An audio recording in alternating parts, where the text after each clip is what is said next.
The December wind bit through Ella Donovan's threadbare coat as she stepped off the stagecoach in Cold River, her worn leather valise containing everything she owned in this world. The driver tossed her trunk down with little care, and it landed in the mud with a wet thud that seemed to echo the state of her life. She didn't complain. She'd learned long ago that complaints only drew attention, and attention was the last thing she needed. Cold River stretched before her like a promise written in dust and timber. False-fronted buildings lined the main street, their weathered boards gray as winter sky. The town wasn't much to look at: a general store, a saloon with painted windows, a church with a crooked steeple, and various other establishments necessary for frontier life. But to Ella, it represented something precious, a place where nobody knew her name or her shame. She picked up her mud-splattered trunk, ignoring the curious glances from the few townsfolk brave enough to venture out in the cold. Her hands, reddened from the chill, gripped the handle tightly. The weight of it pulled at her shoulder, but she'd carried heavier burdens than this. Mrs. Thornberry's boarding house sat at the end of the street, a 2-story structure that had seen better days. Paint peeled from its clapboard sides like old skin, and one of the shutters hung at an odd angle, but smoke rose from the chimney, promising warmth. And that was all Ella cared about. The landlady who answered her knock was a stout woman with steel-gray hair pulled back in a severe bun.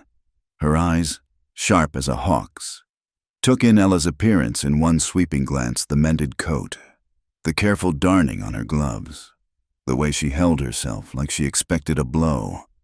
"Looking for a room, Mrs." Thornberry's voice was neither kind nor unkind, just business. "Yes, ma'am. Something small. I can pay a week in advance." The older woman's expression softened slightly. "You running from something or towards something?" Ella met her gaze steadily. "Just looking for work and quiet. Ma'am, I'm a seamstress." Mrs. Thornberry stepped aside. "Got a room at the back. Small but clean. $2 a week. Includes breakfast. No visitors after dark. No liquor. No trouble." "That suits me fine." The room was indeed small, barely large enough for the narrow bed, washstand, and single chair. But the window looked out on the mountains, and the quilt on the bed, though faded, was clean and whole. Ella set down her valise and allowed herself one moment of relief. No one here knew about Samuel. No one knew about the bruises that had finally faded from her arms, or the way she still flinched when a man raised his voice.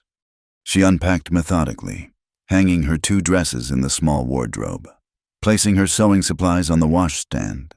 At the bottom of her valise, wrapped in brown paper, lay her most precious possessions: her mother's silver thimble and a pair of sharp scissors that had cost her nearly a month's savings. Tools of her trade, but more than that, symbols of her independence. The next morning, Ella ventured out to seek employment. The seamstress shop was easy to find, squeezed between the barber shop and the surveyor's office. A bell jangled as she pushed open the door, and the familiar scent of fabric and thread oil wrapped around her like a welcome. The proprietress, a thin woman named Mrs. Carlyle, looked up from her work with suspicion. "Help you?" "I'm looking for work. I'm a seamstress, trained in Philadelphia." Ella kept her voice steady. "Professional." "Mrs." Carlyle's eyes narrowed. "Don't need help. Do all my own work." "I can do alterations, mending, even fancy work, embroidery, beading." "Said I don't need help." The woman bent back to her sewing, dismissal clear in every line of her body. Ella left without argument. She tried the general store next, but Mr. Hobson barely looked up from his ledger to shake his head. The hotel had no need for another chambermaid. The restaurant wasn't hiring. By noon, she'd made a circuit of every establishment that might employ a woman. The responses ranged from polite refusal to barely concealed suspicion. A woman alone. Arriving in winter with no family or connections, she knew how it looked, but knowing didn't make the rejection sting less. She paused outside the saloon, stomach growling. Her breakfast at the boarding house had been meager porridge and weak coffee, and she'd need to make her money stretch until she found work. Through the painted windows, she could hear laughter and the clink of glasses. For a moment, she considered it. Saloon girls made good money.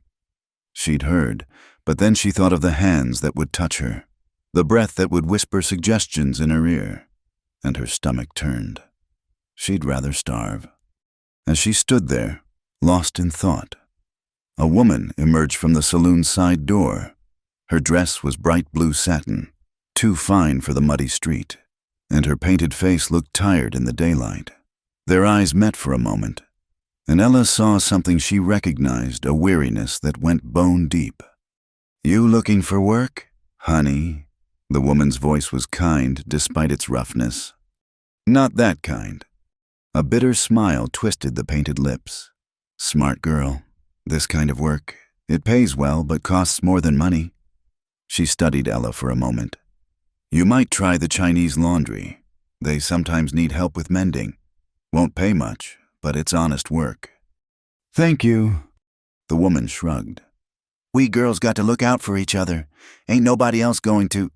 She gathered her skirts and picked her way across the muddy street, leaving Ella alone with her thoughts. The Chinese laundry occupied a small building on the far edge of town, where the respectable businesses gave way to the rougher elements. The proprietor, Mr. Chen, listened to her request with polite attention. His English was limited, but he understood her gestures when she showed him her neat stitching on a torn piece of fabric she carried for just such demonstrations. "You work," he said finally. 2 days. Try. Work good. You stay. Work bad. You go." "How much?" $3 a week. You bring own needle, own thread." It was less than she'd hoped. Barely enough to cover her room and board with nothing left over. But it was work, and she'd learned to be grateful for small mercies. "When do I start?" "Tomorrow. Early. Much work." Ella walked back to the boarding house with her head held high. She had work. She had a roof over her head. She had distance between herself and the life she'd fled. It wasn't much, but it was a start. That evening, she sat by her window, watching the sun sink behind the mountains. The other boarders were gathering for dinner. She could hear their voices drifting up through the floorboards, but she remained in her room, nibbling on the heel of bread she'd saved from breakfast. She'd join them tomorrow, when she could hold her head up as a working woman rather than a charity case. As darkness fell, she lit her single candle and took out her sewing. Her fingers moved automatically, creating tiny, perfect stitches in the fabric. This was what she knew, what she was good at. Samuel had tried to take many things from her, but he couldn't take her skill, the knowledge that lived in her hands. A knock at the door made her jump, needle pricking her finger. She sucked at the drop of blood, heart racing. "Yes, it's Mrs. Thornberry, dear. Brought you some soup. No, you didn't come down for dinner." Ella opened the door cautiously. The landlady stood there with a tray, steam rising from a bowl of thick stew. "Can't have you wasting away," the older woman said briskly. "Bad for business if my boarders starve." "I can pay. Didn't ask for money. Just eat it while it's hot." She set the tray on the washstand and turned to go, then paused. "Heard you found work at Chen's?" "Yes, ma'am." "Good. He's honest. Treats his workers fair. You keep your head down. Work hard. You'll do all right." She studied Ella for a moment. "Whatever you're running from, it ain't followed you here. This is a good place for starting over, if that's what you're after." After she left, Ella sat with a warm bowl cradled in her hands, letting the first tears she'd allowed herself in weeks slide down her cheeks. Not tears of sorrow, but of relief. She'd made it.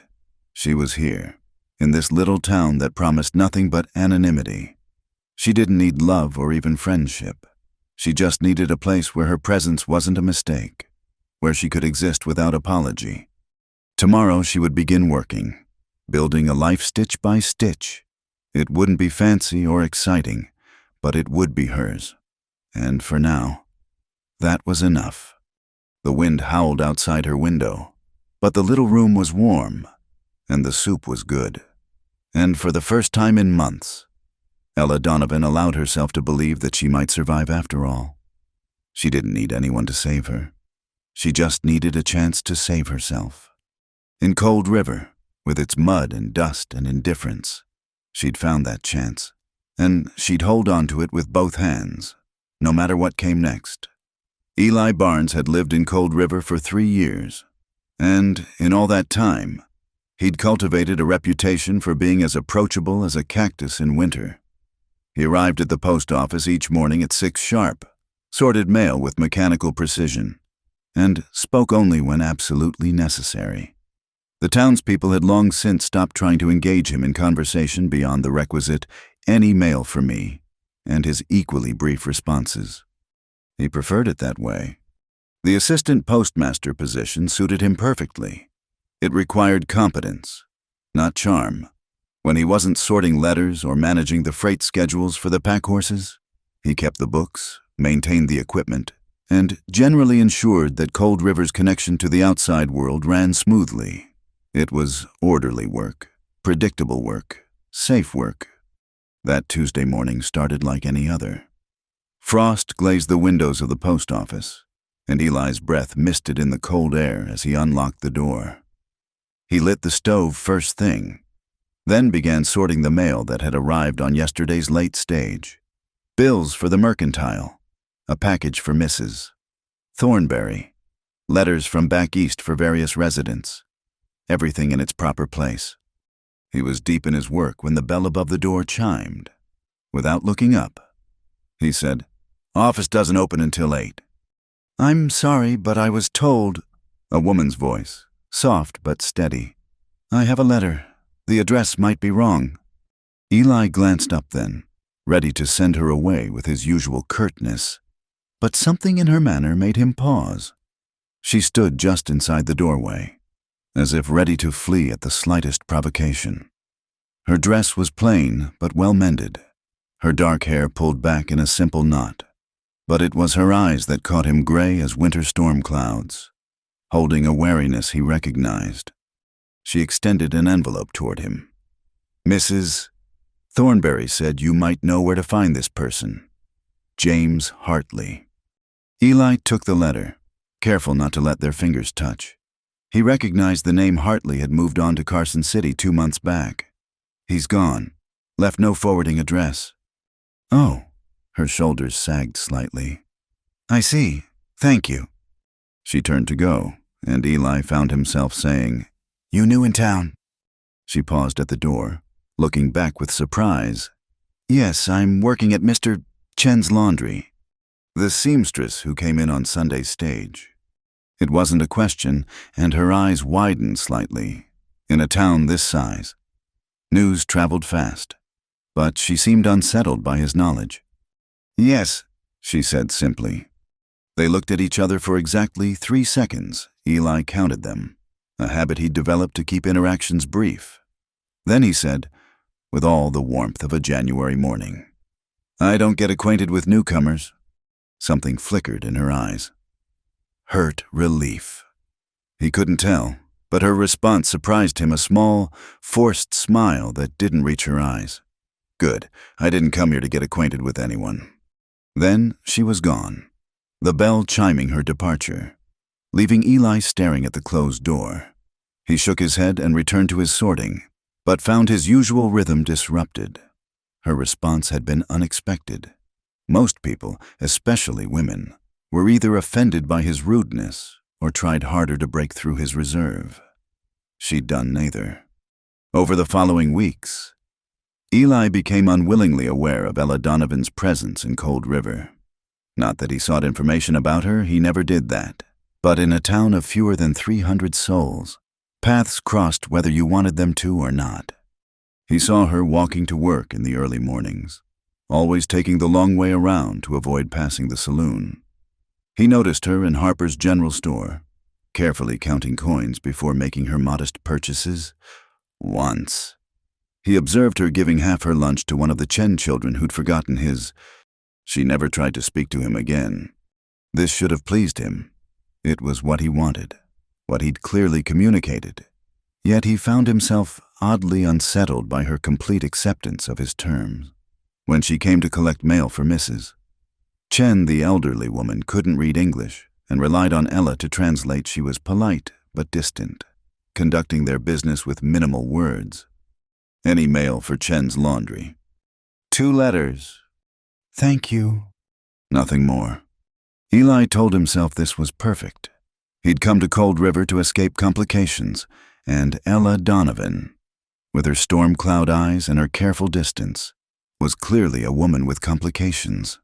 The way she startled at sudden noises, the way she always positioned herself near exits, the way she wrapped solitude around herself like armor, these were signs he recognized, symptoms of a past that had left marks. He knew because he carried similar marks, though his were better hidden. One Thursday evening, Eli was working late, reconciling the freight accounts by lamplight. The post office was closed, the street outside quiet except for the distant sounds from the saloon. He was deep in his calculations when movement outside caught his eye. Ella Donovan stood under the awning of the closed barber shop, clearly caught by the sudden downpour that had swept in from the mountains. She had no coat, just a thin shawl that was already soaked through. She was looking up at the sky, as if willing the rain to stop, her arms wrapped tightly around herself. Eli watched her for a moment, then deliberately returned to his ledger. Not his concern. She was a grown woman who could take care of herself. If she hadn't thought to bring proper protection against the weather, that was her problem. But his eyes kept drifting to the window. She hadn't moved, just stood there getting wetter and colder. The temperature was dropping. He could see ice forming on the puddles. Still not his concern. He lasted 5 more minutes before slamming the ledger shut with a curse. Grabbing his coat and hat, he stomped out into the rain. She looked up as he approached, surprise and something like fear flashing across her face. "Post office is warm and dry," he said gruffly, not meeting her eyes. "Can wait out the storm there." "I'm fine." "You're not?" He turned and walked back, not waiting to see if she'd follow. After a moment, he heard her footsteps splashing through puddles behind him. "Inside." He pointed to the chair by the stove. "Sit, dry off." She perched on the edge of the chair as if ready to bolt, shawl dripping steadily onto the floor. Eli busied himself with the stove, adding wood, adjusting the damper. The silence stretched between them, thick as the storm outside. "Thank you," she said finally, quietly. He grunted in response, returning to his desk and his ledger. But he couldn't concentrate with her sitting there, shivering despite the stove's warmth, with another curse under his breath. He yanked open a drawer and pulled out a wool blanket he kept for cold nights. "Here," he thrust it at her, still not meeting her eyes. She took it with visible surprise. "Mr. Barnes." "It's just practical. Can't have you catching pneumonia. Mrs. Thornberry would blame me." He sat back down, hunching over his work. They sat in silence while the storm raged outside. Eli pretended to work on his figures, but he was acutely aware of every small sound she made, the rustle of wool as she wrapped the blanket around herself, her gradually steadying breathing, the soft sigh she gave as warmth finally penetrated. After an hour, the rain slowed to a drizzle. Ella stood, folding the blanket carefully. "I should go. Thank you for—" "Keep the blanket," he said brusquely. "Bring it back tomorrow." She hesitated. "Why?" The question caught him off guard. He looked up, meeting her eyes for the first time since she'd entered. "Why what?" "Why help me? You said you don't get acquainted with newcomers." Eli held her gaze for another 3 seconds, then looked away. "Helping isn't the same as getting acquainted. Besides, the horse needed rest anyway. Can't drive him out in weather like that." A small smile tugged at her lips, the first genuine one he'd seen from her. "You don't have your horse here." "Details," he muttered, turning back to his ledger with finality. She left then, taking his blanket and leaving behind the faint scent of rain and lavender soap. Eli stared at his ledger without seeing the numbers, wondering what had possessed him to break his own rules. The next morning, she appeared at the post office at exactly 8 o'clock, the blanket cleaned and neatly folded in her arms. She placed it on the counter between them like an offering. "Thank you," she said simply. "Just being practical," he replied, taking the blanket without touching her hands. She nodded and turned to go, then paused. "Mr. Barnes, I meant what I said. I'm not looking to get acquainted either. You don't have to worry about complications." Then she was gone, leaving Eli to wonder why her reassurance left him feeling oddly disappointed. From then on, their encounters followed a careful pattern. Polite nods when they passed on the street, brief, business-like exchanges when she came for mail, and always, that careful distance between them, a boundary as real as any fence, built from mutual understanding of what it meant to carry wounds that hadn't quite healed. It should have been exactly what he wanted. So why did he find himself watching for her each morning, timing his own errands to catch glimpses of her going about her day? Why did he notice when she smiled at the Chen children, or when she looked particularly tired, or when she wore her hair in a slightly different style? Eli Barnes had built his life around avoiding entanglements, around keeping people at arm's length where they couldn't disappoint or be disappointed. But Ella Donovan, with her quiet strength and her storm cloud eyes, was making him question whether distance was protection or just another kind of prison. Not that it mattered. They'd both made their positions clear. No acquaintances, no complications. Just two people existing in the same small town, carefully orbiting each other without ever getting close enough to collide. It was safer that way. For both of them. The March rains had turned Cold River's main street into a river of mud. Ella picked her way carefully along the boardwalk. Arms full of mended clothes, she was returning to the hotel. The late evening delivery meant extra pay 50 cents that would go toward the new boots she desperately needed.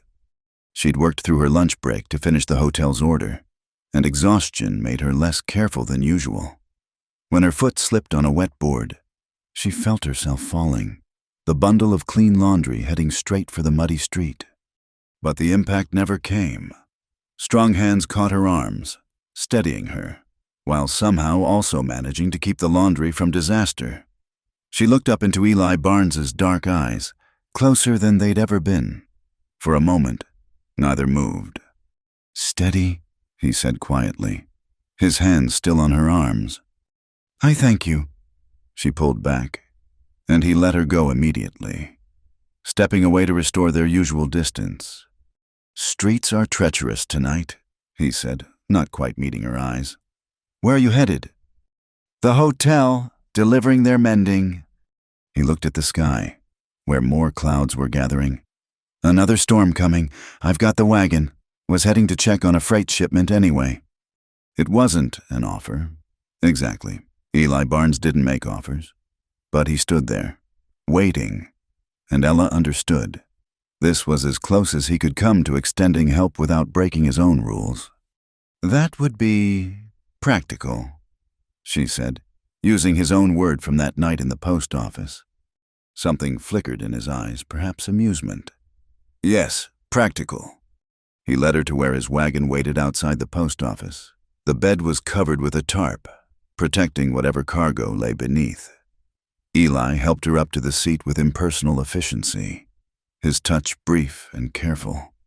They rode in silence at first, the only sounds the horses' hooves squelching in mud and the creak of wagon wheels.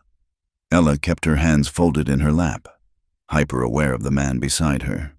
In the months since she'd arrived in Cold River, they'd maintained their careful distance, their unspoken agreement, but sometimes she caught him watching her, just as she found herself watching him. "How long have you lived here?"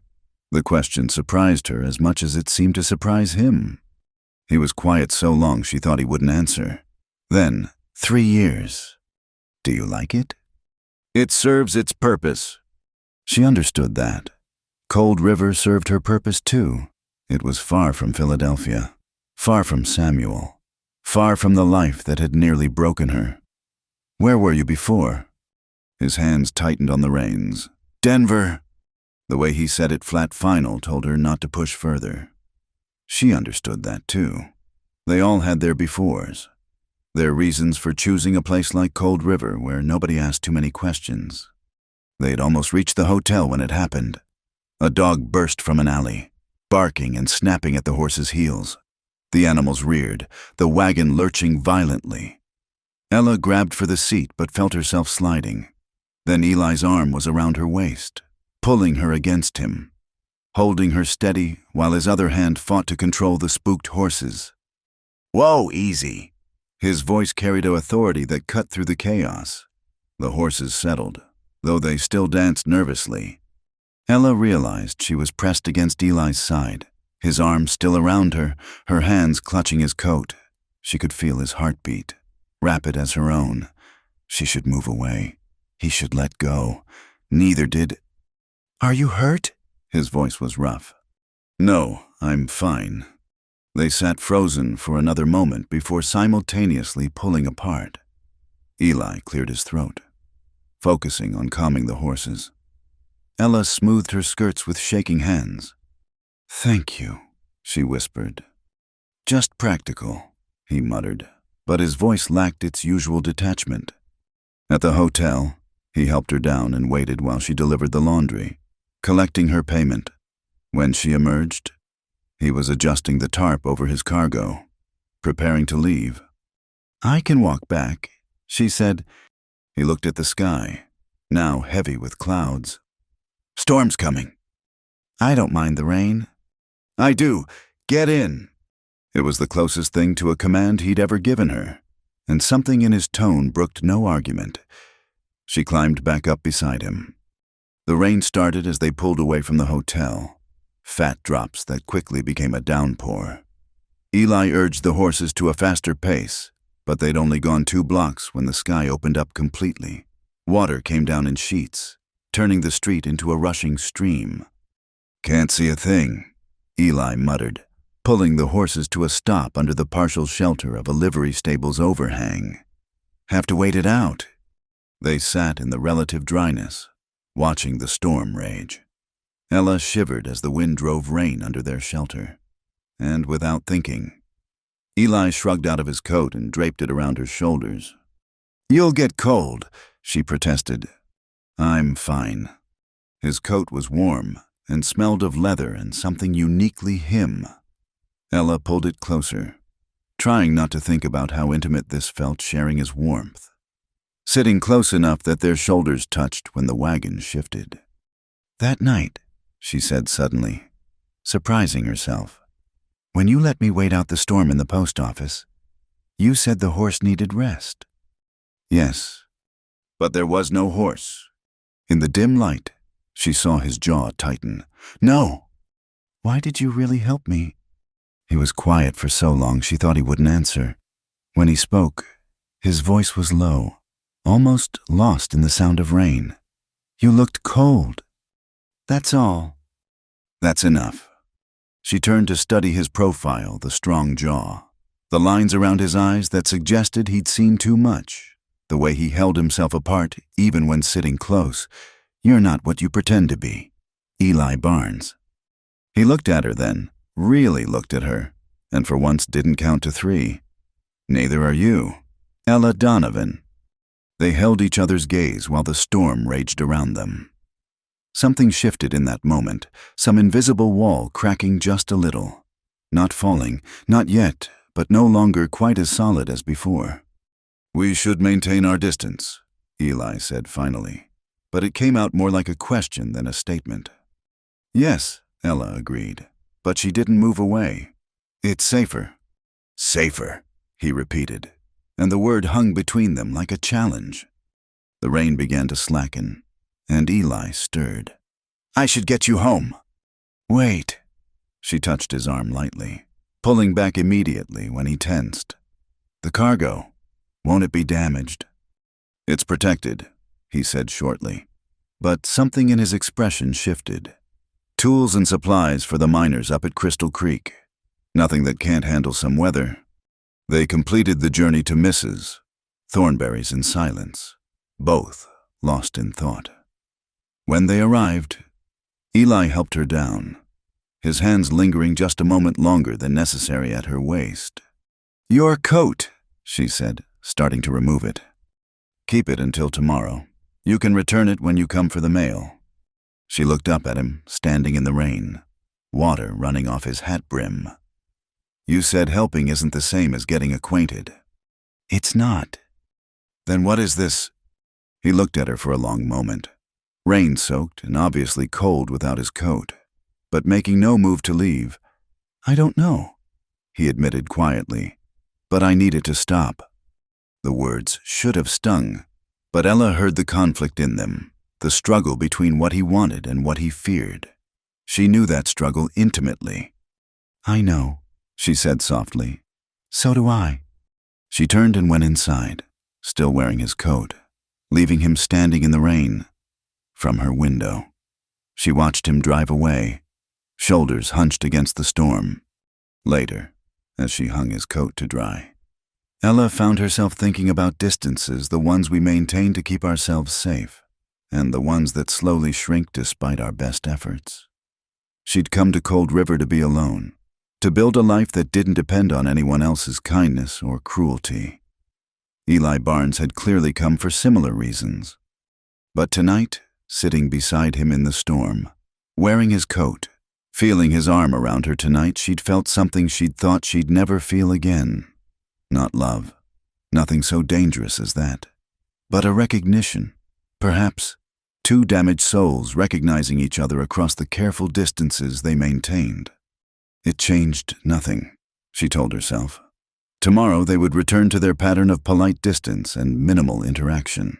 They would pass on the street with brief nods, conduct their business at the post office with professional detachment, and pretend that moments like tonight had never happened. Because that was safer. That was what they both needed. But as she prepared for bed, Ella found herself breathing in the scent of his coat one more time, remembering the solid warmth of him beside her, the way his voice had roughened when he'd asked if she was hurt. Distance, she was beginning to realize, was easier to maintain when you couldn't remember what closeness felt like. And now, despite their best efforts, they'd both been reminded. Tomorrow she would return his coat and rebuild the walls between them. Tomorrow they would go back to being strangers who happened to live in the same small town. Tomorrow. But tonight, with the sound of rain on her window and the lingering warmth of his coat around her shoulders, Ella allowed herself to admit a dangerous truth. Sometimes the thing we run from and the thing we need are separated by nothing more than the distance we're brave enough to cross. And Eli Barnes, for all his gruffness and carefully maintained solitude, was making her wonder if she might someday find that courage again. Not yet, not now, but someday. Maybe. Spring had fully arrived in Cold River, bringing wildflowers to the meadows and a bustling energy to the town. Ella's reputation as a skilled seamstress had grown over the months, and she now had steady work, not just from the laundry, but from individual customers who sought her out for everything from simple mending to elaborate embroidery. She'd even managed to rent a small corner of Harper's General Store where she could take orders twice a week. It wasn't much, just a table and chair by the window, but it meant she was building something of her own, becoming part of the town's fabric rather than just passing through. The townspeople had stopped calling her the newcomer and started calling her Miss Ella, though she noticed they still kept a certain distance. The woman who'd arrived alone in winter, who kept to herself and asked no questions, was tolerated but not quite embraced. She told herself she preferred it that way. "Miss Ella!" Young Tommy Chen ran up to her table, clutching a torn jacket. "Mama says, can you fix—" Of course. She examined the rip with professional eyes. "Tell your mama it'll be ready tomorrow." The boy beamed and scampered off. Ella smiled after him, then turned back to the delicate work of attaching lace to Mrs. Wilcox's Sunday dress.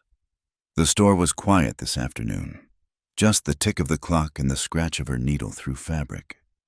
Ella Donovan, you're a wonder, Mrs. Simmons swept up to the table, her face flushed with excitement. That alteration you did on my daughter's dress, everyone at church was asking who did the work.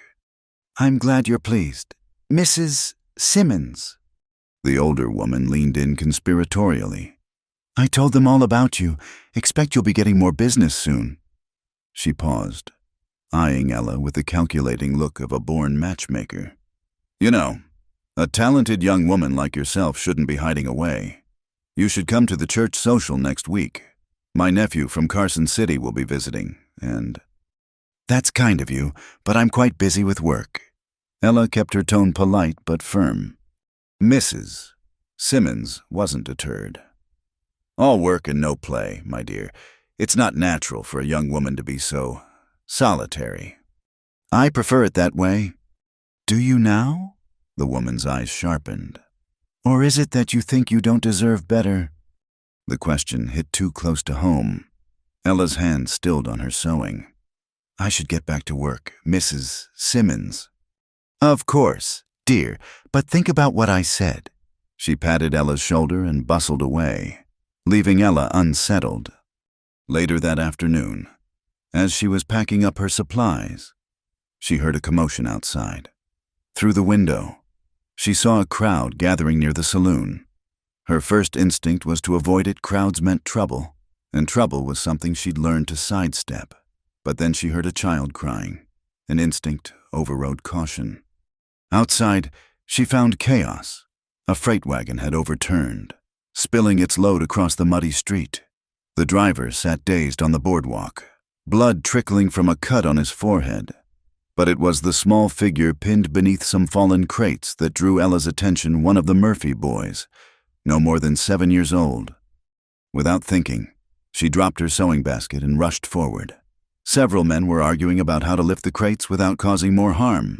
Among them, she saw Eli Barnes, his face grim as he assessed the situation. Stop arguing and lift, Ella commanded, surprising everyone, including herself.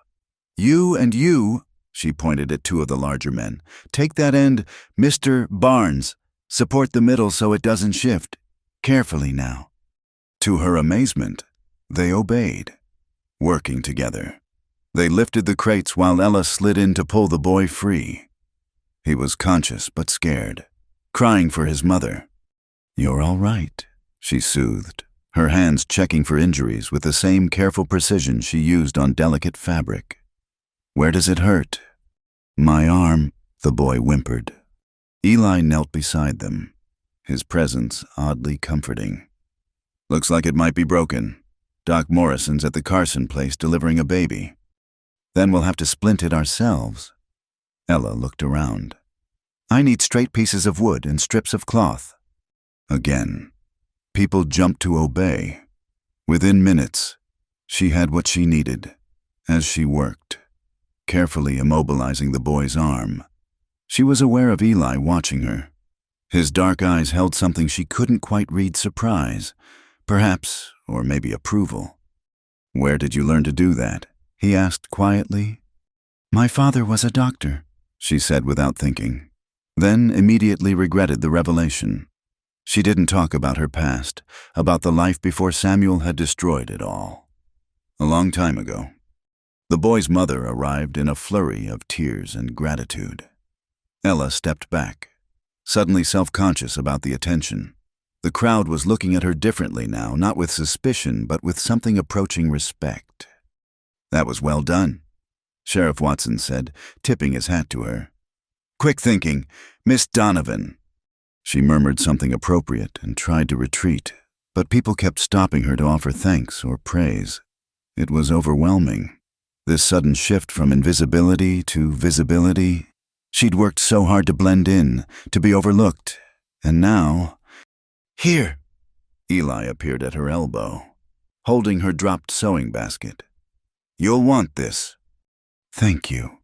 She took it gratefully, using it as an excuse to escape. I should go. But Mrs. Murphy caught her arm. Miss Ella, I can't thank you enough. If there's anything at all you need, just take him to Doc Morrison when he returns. Ella said, The splint should hold until then. She finally managed to extract herself, hurrying back toward the boarding house. But she could feel eyes on her, hear the murmur of voices discussing what had just happened. In trying to help, she'd done exactly what she'd sworn to avoid drawn attention to herself. That evening, she sat in her room, needle moving automatically through fabric while her mind churned. The knock on her door wasn't unexpected, but she still hesitated before answering. Mrs. Thornberry stood in the hallway, a peculiar expression on her face. "You've caused quite a stir." "I didn't mean to." "No, I don't suppose you did." The older woman studied her. "4 months you've been here, quiet as a mouse, keeping to yourself. Then today," she shook her head, "people are talking." Ella's heart sank. "What are they saying?" "That you're not what they thought. That maybe there's more to you than just a runaway wife licking her wounds." The accuracy of the description made Ella flinch. "I just wanted to help the boy." "And you did, but helping has a way of connecting us to people, whether we want it or not." Mrs. Thornberry's expression softened. "It's not a bad thing, being seen, being known." After her landlady left, Ella sat by her window, watching the town settle into evening. She could see the post office from here, its windows dark, except for one. Eli often worked late. She'd noticed. As she watched, a figure emerged, and even at this distance, she recognized his purposeful stride. He paused on the boardwalk, and for a moment, she thought he looked up at her window. Then he turned and walked away, disappearing into the gathering dusk. The next morning, she arrived at the laundry to find a small package waiting for her. No name, but she recognized the precise handwriting on the brown paper wrapping. Inside was a small leather pouch containing basic medical supplies, bandages, iodine, even a few precious aspirin tablets. There was no note, but she knew who had left it. Practical Eli Barnes, always thinking ahead, always maintaining that careful distance even in his kindness. She tucked the pouch into her sewing basket, where it fit perfectly, as if it belonged there. When she went to collect the mail that afternoon, he was at his usual post behind the counter. They conducted their business as always, brief, professional, distant. But as she turned to go, he said quietly, "The town needs people who step forward when it matters." She paused, looking back at him. "I prefer to step back." "I know." His dark eyes held hers for more than his usual 3 seconds. "So do I, but sometimes—" He didn't finish the thought. Didn't need to. They understood each other. These two souls who'd built walls so high they'd almost forgotten what lay beyond them. Sometimes, despite your best efforts, despite all your careful planning, life demanded you step forward. Sometimes helping meant being seen, being known, being vulnerable. "The medical supplies," she said. "Thank you." He nodded once, already turning back to his work. Just practical. But they both knew it was more than that. It was acknowledgement, understanding, perhaps even approval, in a town where everyone watched everyone else, where secrets were hard to keep and harder to bear alone. They'd found something unexpected, not friendship exactly, certainly not anything as dangerous as affection, but a recognition that sometimes the walls we build to protect ourselves also keep out the very thing we need most: simple human connection. As Ella walked back to the store, she noticed people nodding to her, smiling, actually seeing her for perhaps the first time. Part of her wanted to shrink back, to rebuild her invisibility. But another part, a part that had been silent for so long she'd almost forgotten it existed, whispered that maybe Mrs. Thornberry was right. Maybe being seen wasn't the disaster she'd feared. Maybe, in a place like Cold River, with people like Eli Barnes who understood the value of distance but also the cost of it, she could find a way to exist that wasn't just about survival. Maybe she could actually live. The thought terrified her almost as much as it gave her hope. The summer heat had settled over Cold River like a heavy blanket, making the air shimmer above the dusty streets. It was the kind of heat that drove people indoors during the midday hours, leaving the town drowsy and quiet. But on this particular July afternoon, the quiet was shattered by the clanging of the fire bell. Ella looked up from her sewing, heart racing at the urgent sound. Through the window of Harper's store, she could see people running toward the east end of town. Black smoke billowed into the cloudless sky, and even from here, she could smell the acrid scent of burning wood. "It's the livery stable," someone shouted. "The whole thing's going up." Without thinking, Ella abandoned her work and joined the stream of people rushing toward the fire. The sight that greeted her was terrifying. Flames engulfed the main stable building, and the panicked screams of horses mixed with the shouts of men trying to organize a bucket brigade. "Get those horses out," Sheriff Watson bellowed. "Where's Barnes? We need every hand." Ella spotted Eli among the men rushing in and out of the burning building, leading terrified horses to safety. His face was blackened with soot, his shirt soaked with sweat, but he moved with the same steady purpose she'd come to associate with him. "The Hendricks boy!" A woman's scream cut through the chaos. "He was playing in the loft! Oh God, my boy!" Before anyone could stop him, Eli plunged back into the inferno. Ella found herself pushing through the crowd, drawn by an instinct she didn't fully understand. The heat was overwhelming, even from a distance, and she could only imagine what it must be like inside. Minutes passed like hours. The crowd fell silent except for Mrs. Hendricks sobbing. Then, just as the roof began to sag ominously, Eli emerged from the smoke carrying a small figure. The boy, no more than 6 years old, was coughing but conscious, clinging to Eli's neck. A cheer went up from the crowd as Eli staggered clear of the building, passing the child to his hysterical mother. But Ella noticed what others missed: the way Eli's left arm hung uselessly at his side, the grimace of pain he tried to hide. As people swarmed around the reunited mother and child, Ella moved to Eli's side.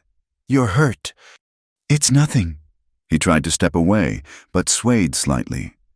"It's not nothing." She could see now that his sleeve was singed, the skin beneath red and blistered. "Come with me." "I'm fine." "Eli Barnes, stop being stubborn and come with me." The firmness in her voice surprised them both. He looked at her for a long moment, then nodded. She led him away from the chaos to the horse trough behind the general store, making him sit on an overturned crate. "Let me see." She carefully rolled up what was left of his sleeve, hissing in sympathy at the burn that ran from his wrist to his elbow. "This needs attention." She retrieved the medical supplies from her sewing basket, the ones he'd given her months ago, and set to work. First, she gently cleaned the area with cool water from the trough, then applied a soothing salve she'd learned to make from her father. Eli sat still under her ministrations, but she could feel the tension in him. Not from pain, she realized, but from the proximity. This was the closest they'd been since that night in the wagon, and the air between them fairly crackled with awareness. "You could have been killed," she said quietly, focusing on wrapping clean bandages around his arm. "The boy would have died. So you risk your life without thinking." "Someone had to." She looked up at him then, her hands stilling on the bandage. "Why is it always you? Why do you always have to be the one who—" "Who what?" His voice was rough from smoke. "Who acts like he has nothing to lose?" The words hung between them, heavy with implication. Eli's dark eyes searched hers, and for once, he didn't look away after 3 seconds. "Maybe I don't," he said finally. "Everyone has something to lose." "Do they?" He caught her hand as she reached to adjust the bandage, his thumb brushing across her knuckles. "What about you, Ella? What do you have to lose?" The touch, gentle as it was, sent shockwaves through her. She should pull away. She knew she should, but somehow her hand remained in his, their eyes locked in silent communication. She swallowed hard. "I've already lost everything once. I won't survive it again." His grip tightened slightly. "I'm not asking you to." "Aren't you?" She finally found the strength to pull her hand back, returning to the safe task of securing the bandage.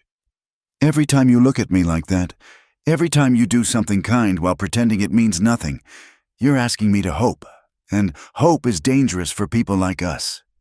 "People like us," he repeated softly. "Broken people.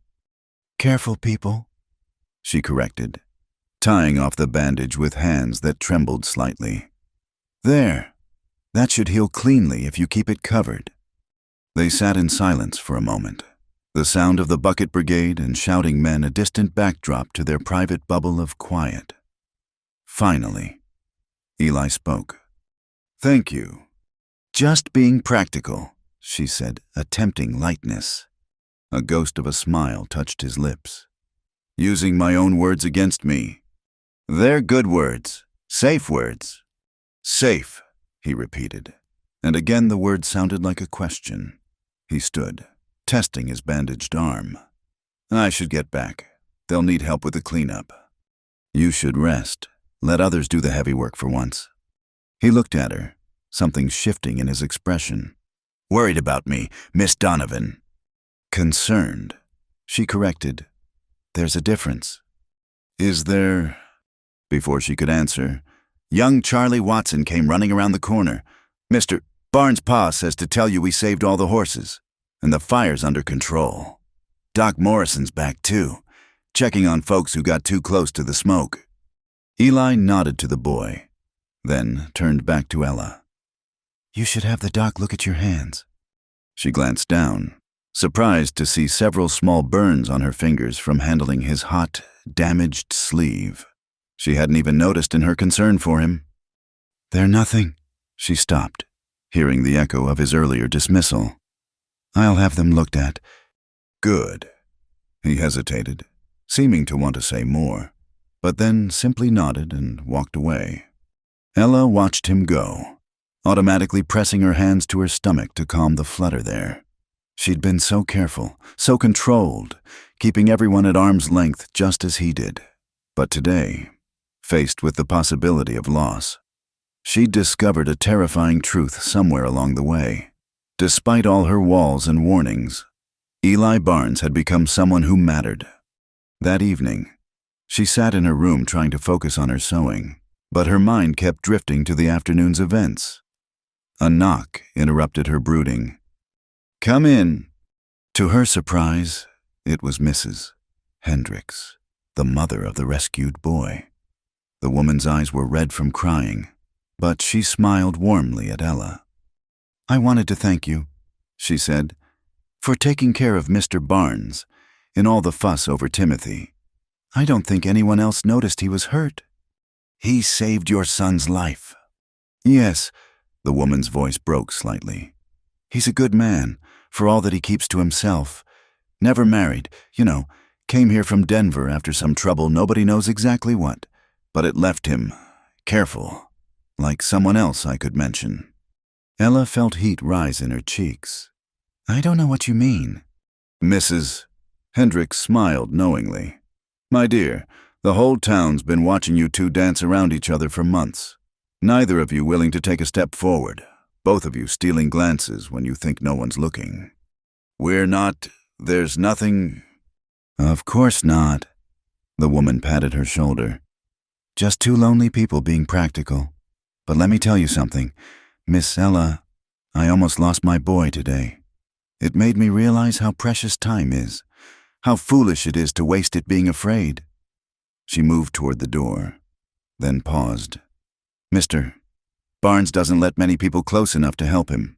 The fact that he let you tend his wounds, well, that says something, doesn't it?"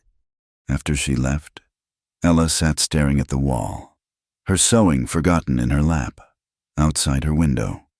The summer evening was falling, painting the sky in shades of pink and gold, somewhere in this small town. Eli Barnes was probably sitting alone, perhaps thinking of the afternoon's events just as she was. Two careful people, two souls marked by past pain, circling each other like wary animals, both afraid to hope, to reach out, to risk the devastation of loss again. But today, in the midst of crisis, Their careful distance had crumbled just a little. She'd touched him with gentle hands, and he'd let her. He'd held her hand, and she hadn't pulled away immediately. Small things, perhaps, but for people like them, broken people, careful people, even the smallest connection felt monumental. Ella picked up her sewing again, but her fingers moved automatically while her mind wandered. She thought about the way his thumb had brushed across her knuckles, the way his eyes had held hers without counting seconds, the way he'd said her name like it meant something. Dangerous thoughts, dangerous feelings. But as the first stars appeared in the darkening sky, Ella allowed herself one moment of complete honesty. She was tired of being careful, tired of being alone, tired of pretending that the growing connection between her and Eli was just practicality. Tomorrow, she would rebuild her walls. Tomorrow, she would remember all the reasons why hoping was foolish. But tonight, with her fingers still tingling from his touch and her heart still racing from the fear of almost losing him, she let herself imagine what it might be like to be brave instead of careful. Just for tonight. The Friday afternoon walks began innocently enough. 2 weeks after the fire, Ella had been struggling with a heavy bolt of fabric when Eli appeared at her elbow. "That looks cumbersome," he said in his usual understated way. "I can manage." But even as she said it, the fabric began to slip from her grasp. He caught it easily, hefting the bolt as if it weighed nothing. "Where to?" "Mrs. Thornberry's. It's for new curtains." "I'll walk with you. I'm heading that direction anyway." It wasn't true, and they both knew it. The boarding house was in the opposite direction from the post office, but Ella didn't call him on the lie, and he didn't elaborate. They walked in companionable silence, Eli carrying the fabric, maintaining exactly 1 pace of distance between them. Always that careful space, as if he'd measured it out precisely.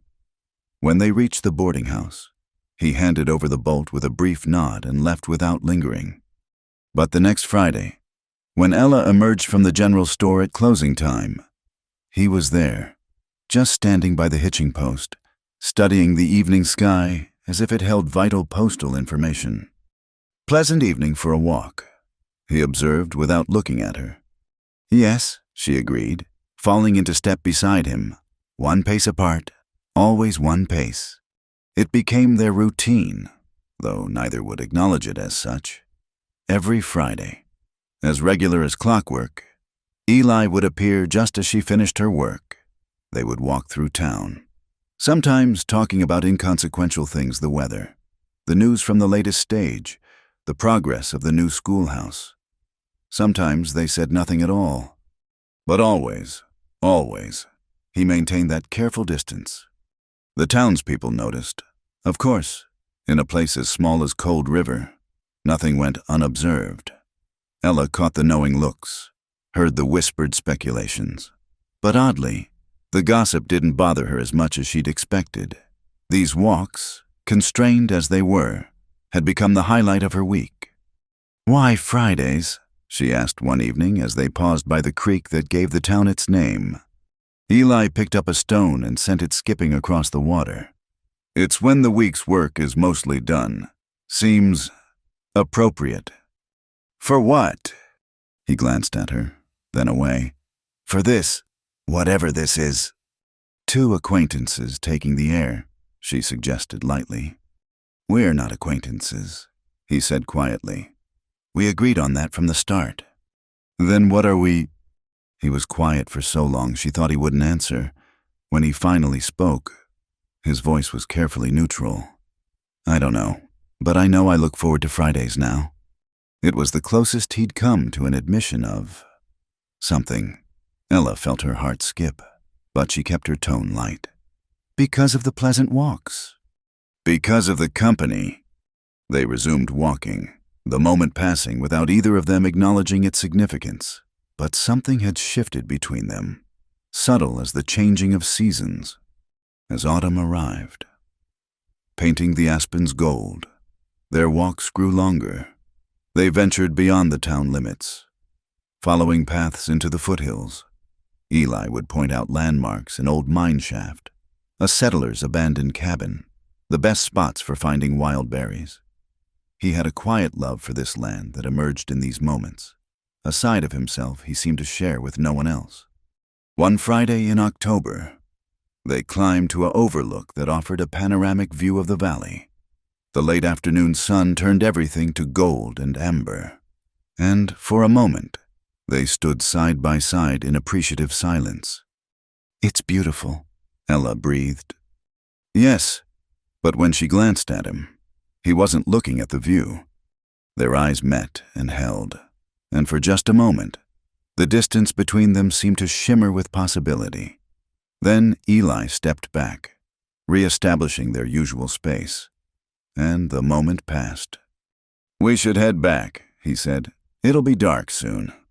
They walked down in silence, but Ella was acutely aware of every accidentally brush of their arms, every time the narrow path forced them closer than usual.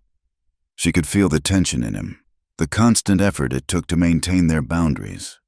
"You can touch me, you know," she said suddenly, surprising herself with a boldness. "I won't break, and I won't misinterpret." Eli stopped walking so abruptly she nearly ran into him. When he turned to face her, his expression was more open than she'd ever seen it. "Ella," he stopped, ran a hand through his hair in frustration. "You don't understand." "Then explain it to me." "I can't. I made myself a promise when I came here. No entanglements, no complications, no one close enough to hurt you. To be hurt because of me." The words came out harsh, bitter. I can't be what someone needs. I learned that the hard way in Denver." She wanted to ask what had happened in Denver, but the pain in his eyes stopped her. Instead, she said, "I'm not asking you to be anything, Eli. I'm just saying a hand to steady me over rough ground wouldn't be the end of the world." He looked at her for a long moment, then extended his hand to help her over a fallen log. His grip was firm, warm, and he released her the moment she was safely across. But it was progress. After that, small touches became part of their routine. His hand at her elbow when they crossed the creek, her fingers brushing his when she pointed out a hawk circling overhead. Nothing that couldn't be explained as simple courtesy, but each contact sent ripples through the careful boundaries they maintained. November brought the first snow, and their Friday walk was cut short by the sudden storm. They took shelter in the old abandoned cabin Eli had shown her weeks before. It was just 4 walls and a roof, but it kept out the worst of the wind and snow.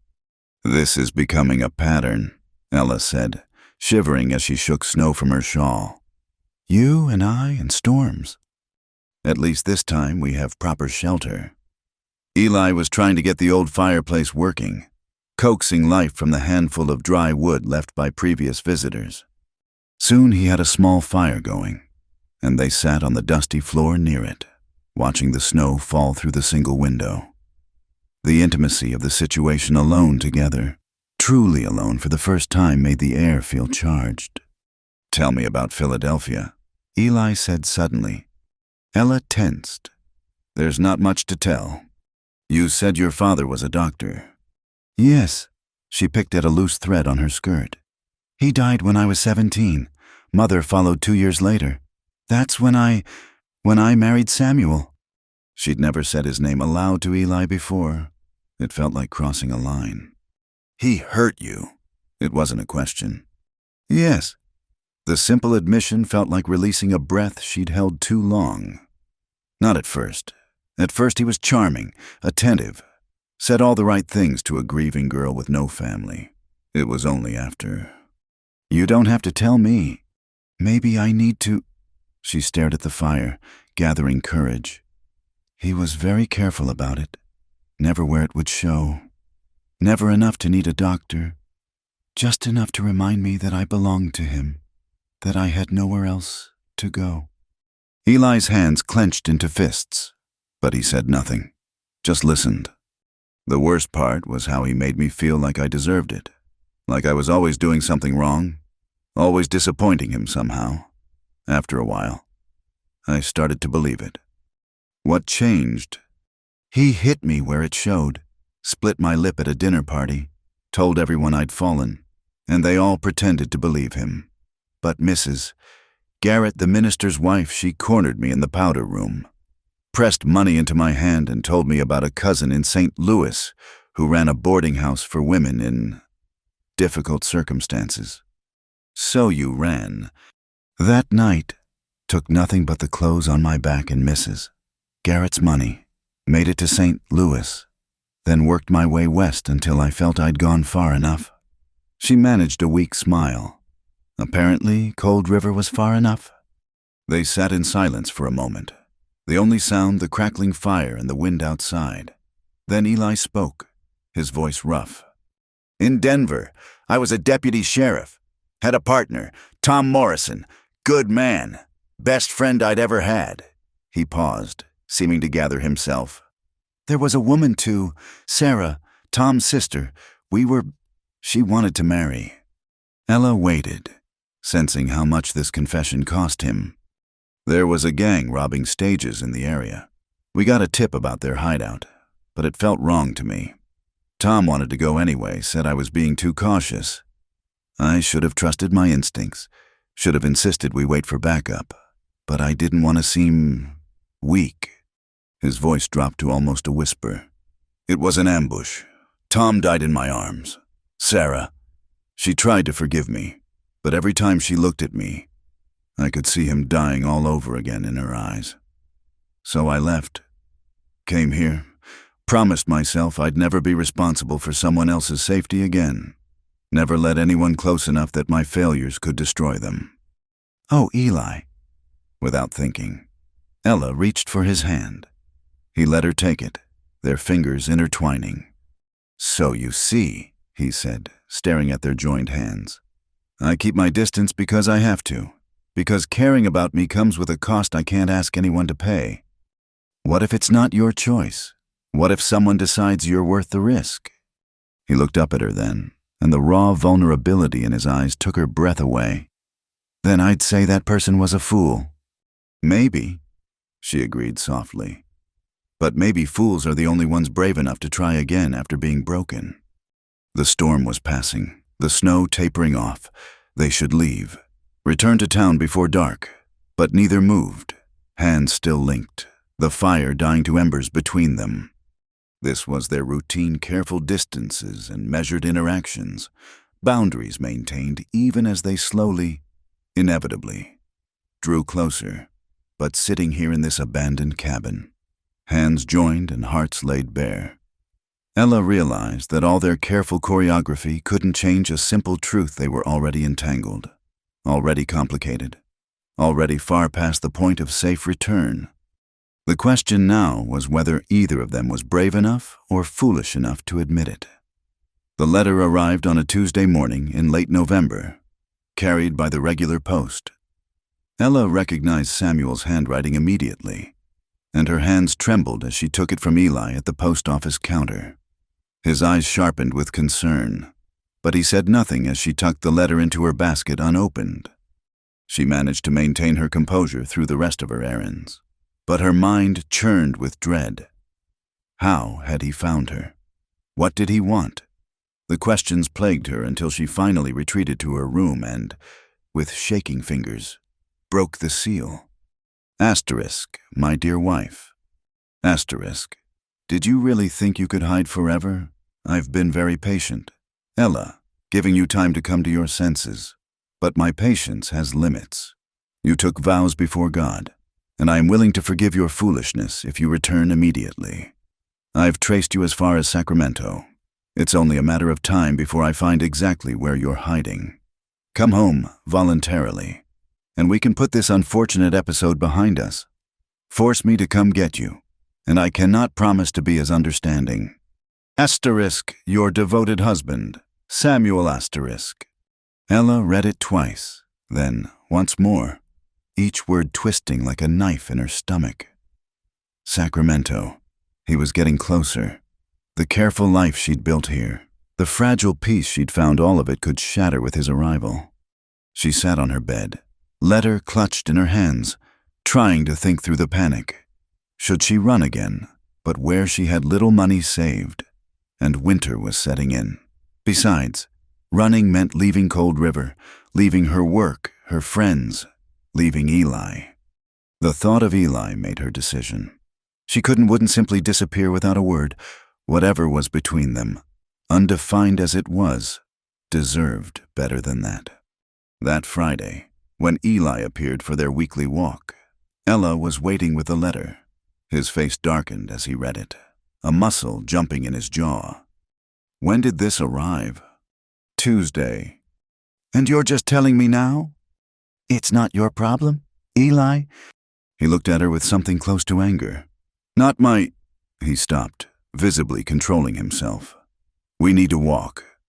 They headed out of town in tense silence. Eli setting a pace that had Ella hurrying to keep up. He led her to their usual overlook, now stark and beautiful under a light dusting of snow. Only then did he speak. You're thinking of running. It wasn't a question, but Ella answered anyway. I've done it before. Running didn't solve anything. He still found you. It bought me time, almost a year of peace. Peace. Eli turned to face her fully. You call constantly looking over your shoulder peace, never letting anyone close, always ready to bolt. That's not peace. Ella, that's just another kind of prison. His words stung because they were true. What would you have me do? Wait here for him to arrive? You don't know Samuel. He's persuasive. He'll have the law on his side. A husband retrieving his wayward wife who's going to stop him. I will. The simple declaration hung in the cold air between them. Ella stared at him. This man who kept everyone at arm's length, who'd built his life around not getting involved. Eli, no, this isn't your fight. Isn't it? He stepped closer, abandoning their usual careful distance. Every Friday for months, we've walked together. I've told you things I've never told another soul. You've become... He stopped, frustration evident in every line of his body. I can't let him hurt you again. You promised yourself no entanglements, no one close enough to... I know what I promised. The words exploded from him. Don't you think I remind myself every day? Don't you think I know how selfish I've been? Keeping you at a distance while still needing these walks. Needing to see you. To know you're safe and well.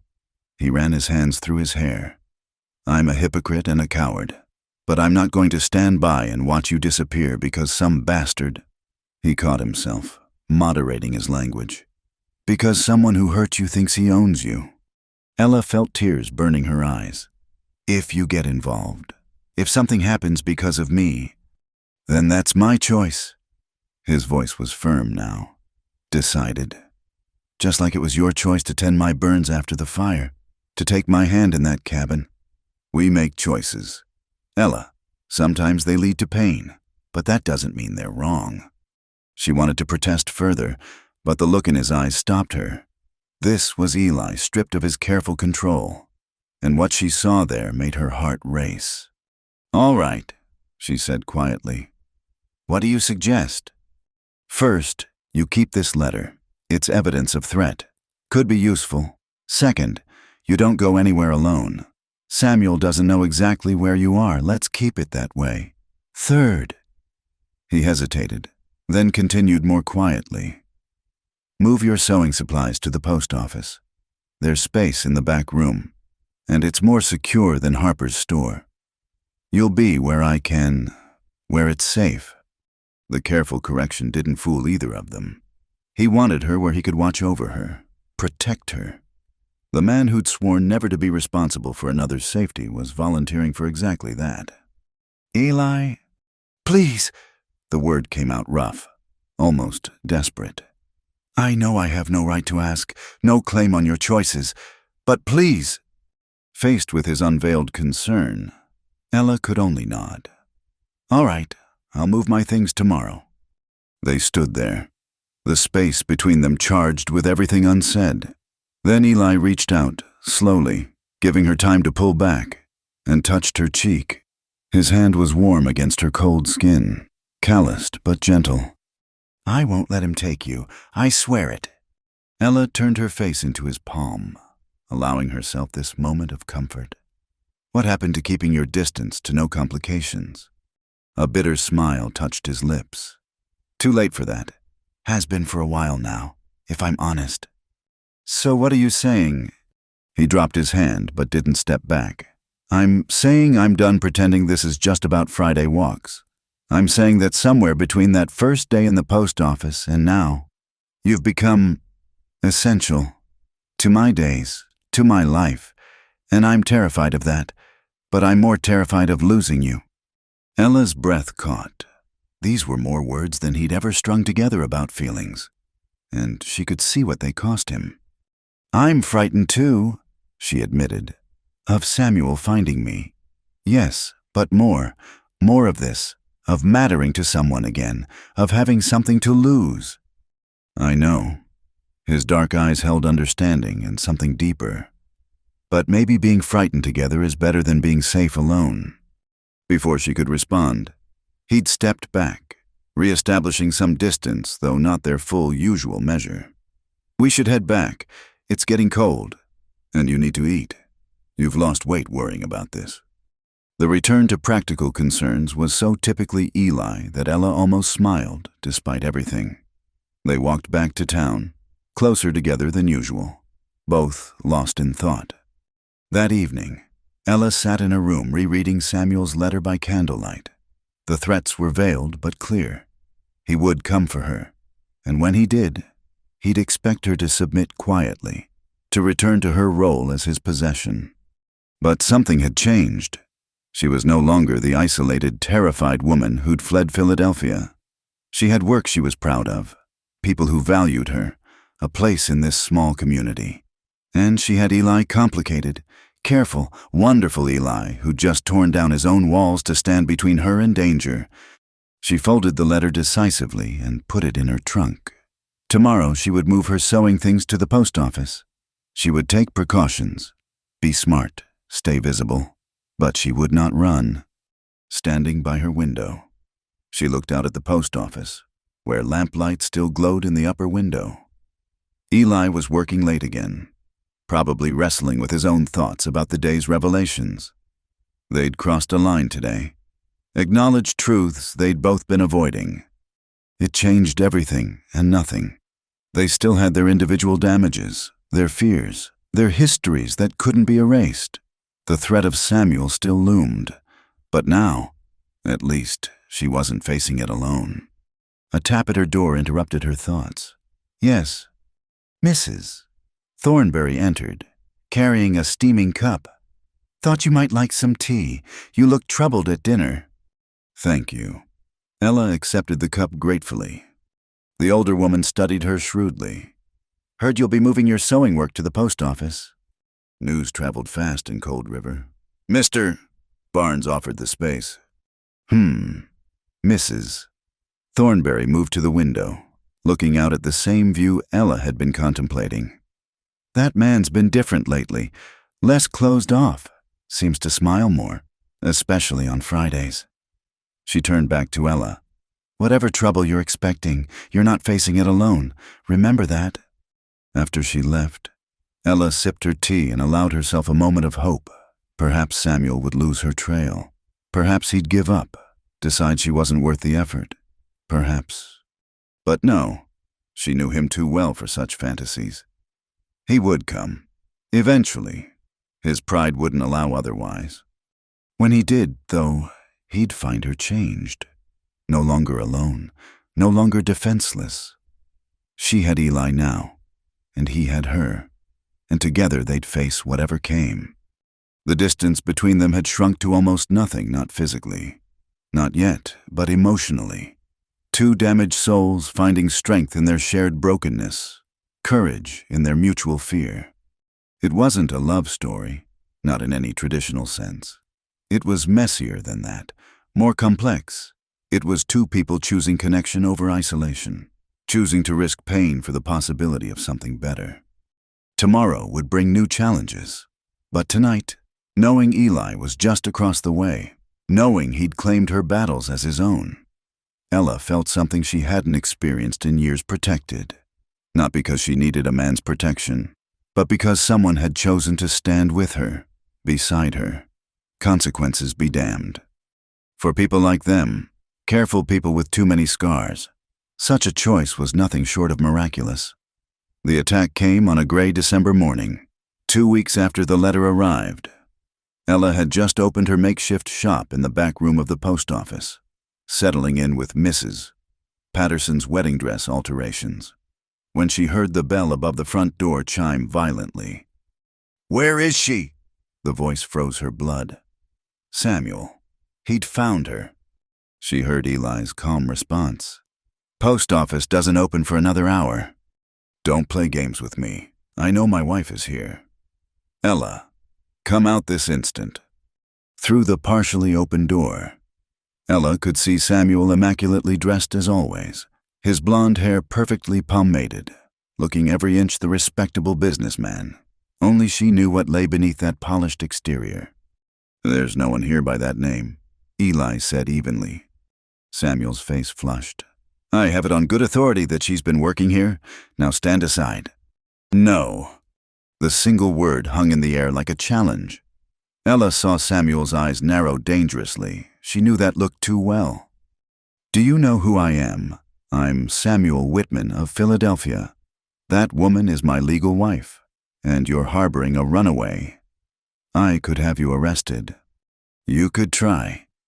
Eli hadn't moved from behind the counter, but something in his stance had shifted, become more dangerous.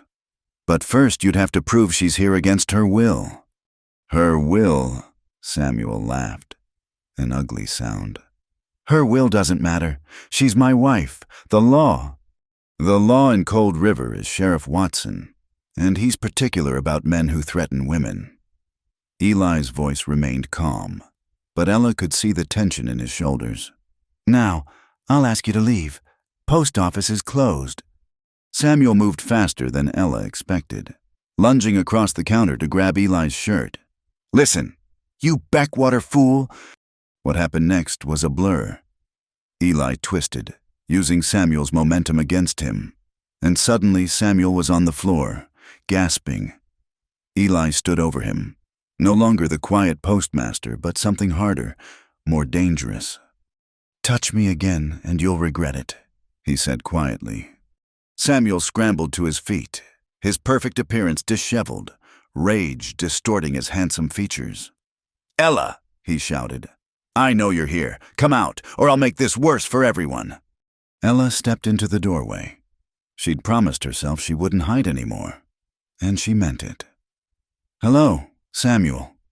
His face transformed instantly, the rage disappearing behind a mask of wounded concern.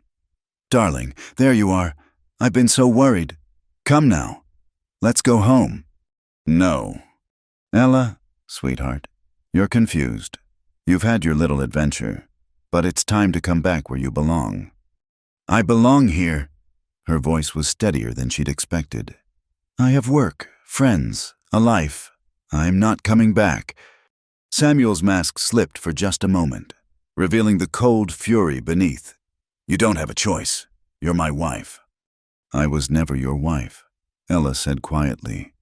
"I was your possession, your victim, but not anymore." "You little—" Samuel started forward, but Eli moved to block him. "Don't!" The warning in Eli's voice was unmistakable.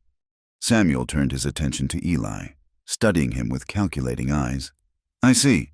Found yourself a protector. Have you, tell me, does he know what kind of woman you are? How you drove me to? Discipline. How you constantly defied and disappointed me." "That's enough." Eli's voice had gone deadly quiet. "Is it perhaps your new friend should know what he's getting into? She's damaged goods, you know, willful, argumentative, never satisfied."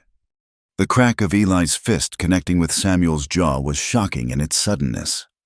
Samuel went down hard, blood streaming from his nose. "I said enough." Sheriff Watson chose that moment to arrive, having been alerted by the commotion. He took in the scene: Samuel on the floor, Eli standing over him with bloody knuckles, Ella white-faced in the doorway, and sighed. "Morning, Eli. Miss Ella, having some trouble." "This man assaulted me." Samuel struggled to his feet, pointing at Eli. "I demand you arrest him." "That's so," Watson looked at Eli. "What's your version?" "So, Mr. Whitman was attempting to force his way into a closed post office and threatening Miss Donovan. When I tried to stop him, he grabbed me. I defended myself." "He's lying. That woman is my wife." "Ex-wife," Ella interrupted, surprising everyone, including herself. "I may have run rather than pursue legal channels, Sheriff, but I left him because he hurt me, repeatedly. I have witnesses in Philadelphia who can attest to his treatment of me, including Mrs. Eliza Garrett, wife of Reverend Josiah Garrett." It was a bluff. She had no idea if Mrs. Garrett would support her story, but Samuel didn't know that. She saw uncertainty flicker in his eyes. Watson nodded slowly. "Well, Mr. Whitman, seems like you've got a complicated situation, but right now, what I see is you causing a disturbance and assaulting our postmaster." "He hit me."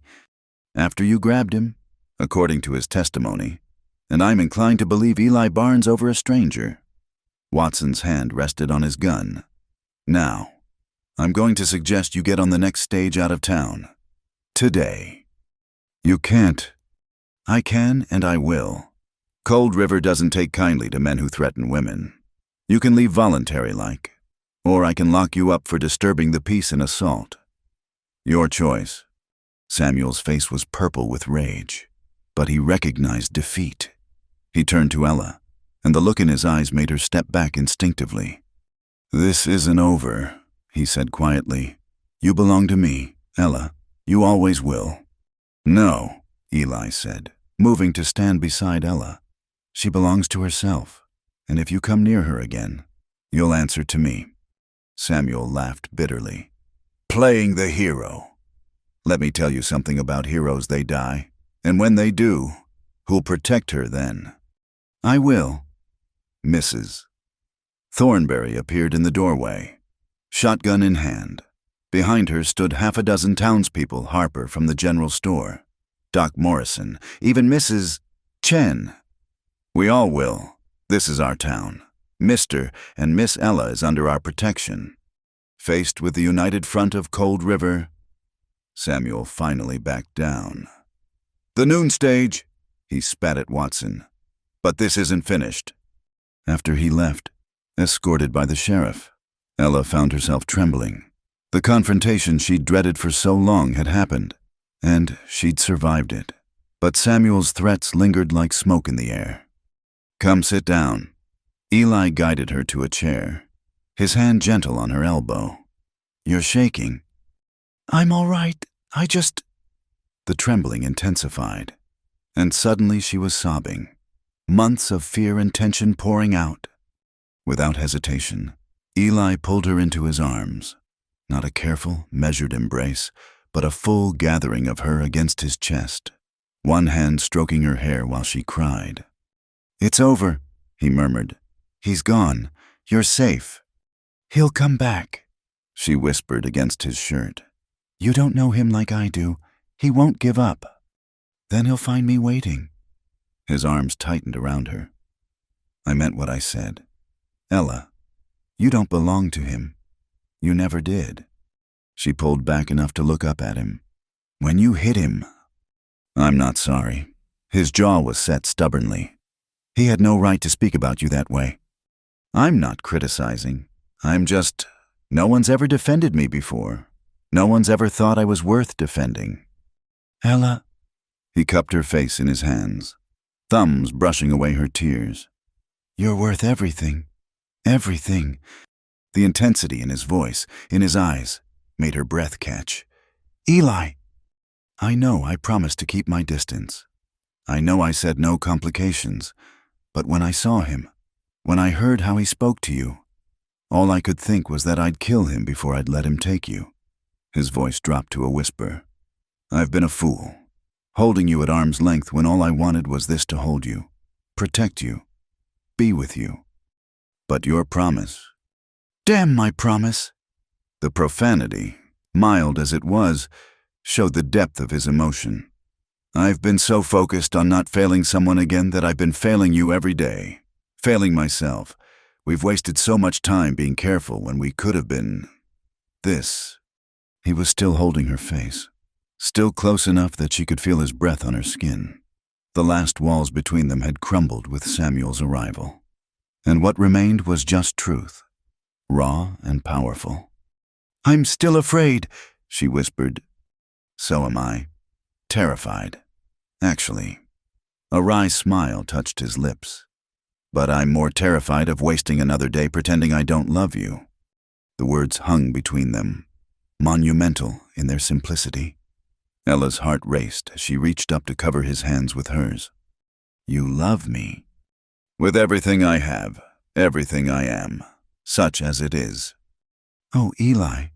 Fresh tears spilled down her cheeks, but these were different tears of wonder, of joy. "I love you too.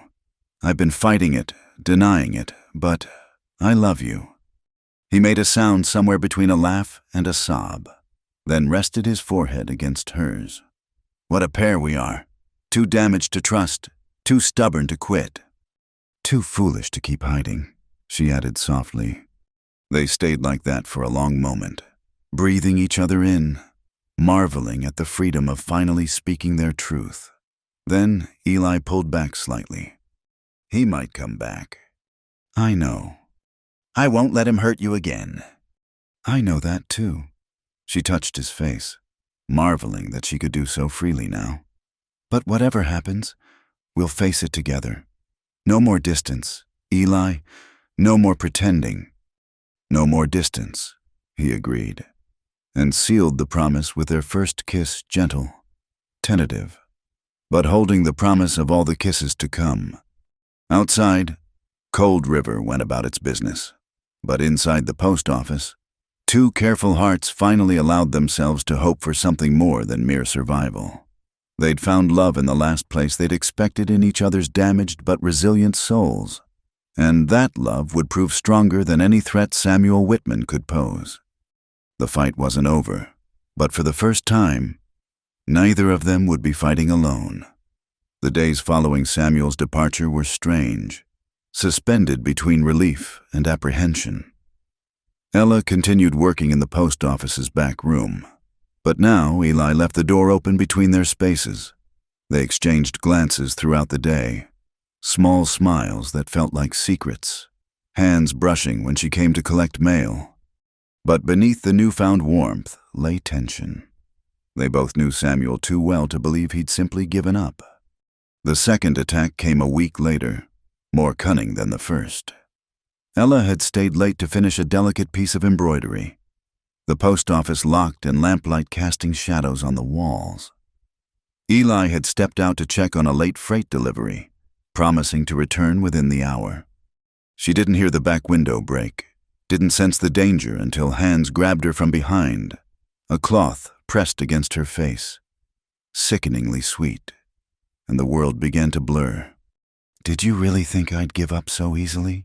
Samuel's voice in her ear as consciousness faded. "You're mine, Ella. You've always been mine." She woke in darkness, bouncing painfully in what she realized was a wagon bed. Her hands were tied, a gag in her mouth, and panic threatened to overwhelm her. But she forced herself to think, to observe. The canvas cover, the supplies around her. Samuel had hidden her in a freight wagon. Through a gap in the canvas, she could see stars. They were moving fast, away from Cold River, away from safety, away from Eli. Asterisk, no. Asterisk. She wouldn't be a victim again. She'd fought too hard, come too far. Quietly, carefully, she began working at her bonds. Back in Cold River, Eli returned to find the post office dark, the back window shattered, signs of struggle. The embroidery Ella had been working on lay crumpled on the floor, and his blood turned to ice. "Samuel," he breathed, then louder. "Sheriff, someone help." Within minutes, half the town had gathered. Sheriff Watson examined the scene grimly while Eli paced like a caged animal. "He took her. That bastard took her. And I wasn't here. I promised to protect her. And Stop that! Watson grabbed his shoulder. Blame won't help her now. Think, how long has he been gone? Eli forced himself to focus. An hour at most. He'd need a wagon, supplies. Johnson's freight wagon went missing this afternoon. Someone called out, "Found Johnson tied up in his barn just now." Then they're on the road. Which direction? Has to be south, Eli said, mind racing. North leads to mining camps too rough, too many people who'd ask questions. East is back toward Sacramento, too risky. West is mountains, south toward Carson City, more civilized. Easier to disappear. I'll get a posse together. No time. Eli was already moving, grabbing his coat, checking his rifle. Every minute counts. I'm going after them. Eli, wait! But he was gone, running toward the livery stable. His mare was fast, knew the trails. If he pushed hard, he could catch up before Samuel got too far. The night ride was a blur of pounding hooves and prayer.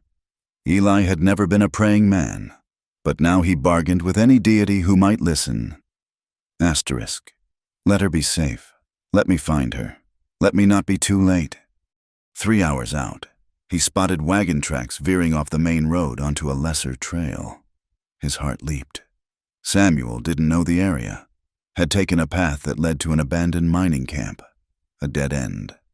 He found them just before dawn. The wagon sat in a clearing. Samuel building a fire while Ella asterisk, thank God. A live asterisk sat tied to a wheel. Even from a distance, Eli could see the defiance in her posture. He left his horse and approached on foot, rifle ready. But before he could get close enough, Samuel spotted him. Well, the hero arrives. Samuel drew a pistol, pointing it not at Eli but at Ella. Drop the rifle. Eli froze. At this distance, he might get a shot off, but if Samuel's finger twitched... I said drop it. Slowly, Eli set the rifle down. Let her go. Whitman, your quarrel is with me. My quarrel, Samuel laughed bitterly. You turned my wife against me, filled her head with ideas about independence, about belonging to herself. She was content before. I was dying before. The words exploded from Ella despite the gag, muffled but unmistakable. Samuel backhanded her casually, and Eli saw red. He started forward, but the gun swinging back to Ella stopped him. Stay right there. Samuel's veneer of control was cracking. You know what your problem is. Barnes, you think you're noble, playing protector to another man's wife, but you're just a thief, stealing what belongs to me. She's not property. Eli kept his voice level, though rage coursed through him. She's a person, a woman who deserves respect, kindness, love, everything you never gave her. Love, Samuel sneered. I loved her. I gave her a home, status, everything a woman could want. And how did she repay me? With defiance, with stubbornness, with... His rant was cut short by Ella suddenly lunging sideways, using her bound feet to kick the fire's burning logs at him. Samuel yelped, jumping back, and in that instant of distraction, Eli charged. They went down hard, rolling in the dirt, fighting for the gun. Samuel was stronger than he looked, desperation lending him power. The gun went off, the sound shockingly loud, but neither man was hit. Eli managed to knock the weapon away, but Samuel grabbed a burning branch from the scattered fire, swinging it at Eli's face. Eli dodged, using skills learned in harder towns than Cold River. His fist connected with Samuel's jaw, then his stomach, but Samuel kept fighting with the viciousness of a cornered animal. She's mine, Samuel gasped out between blows. Always mine! No. Eli pinned him finally, hands at his throat. She was never yours. For a moment, rage nearly won. It would be so easy to squeeze, to end this threat permanently. Samuel's eyes bulged, hands scrabbling weakly at Eli's grip. Eli? Ella's voice, soft but clear. Somehow she'd worked the gag free. Don't, please, he's not worth it. Slowly, reluctantly. Eli loosened his grip. Samuel gasped for air, coughing, but as Eli started to rise, Samuel's hand found a rock. The gunshot made them all freeze. Sheriff Watson stood at the clearing's edge, smoking rifle aimed at the ground between Samuel and Eli. Behind him, half the town's men emerged from the trees. "That's enough," Watson said calmly. "Mr. Whitman, you're under arrest for kidnapping, assault, and being a general pain in my jurisdiction."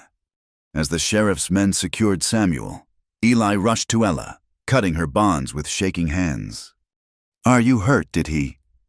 "I'm all right," but her voice trembled, and when he pulled her into his arms, she clung to him desperately.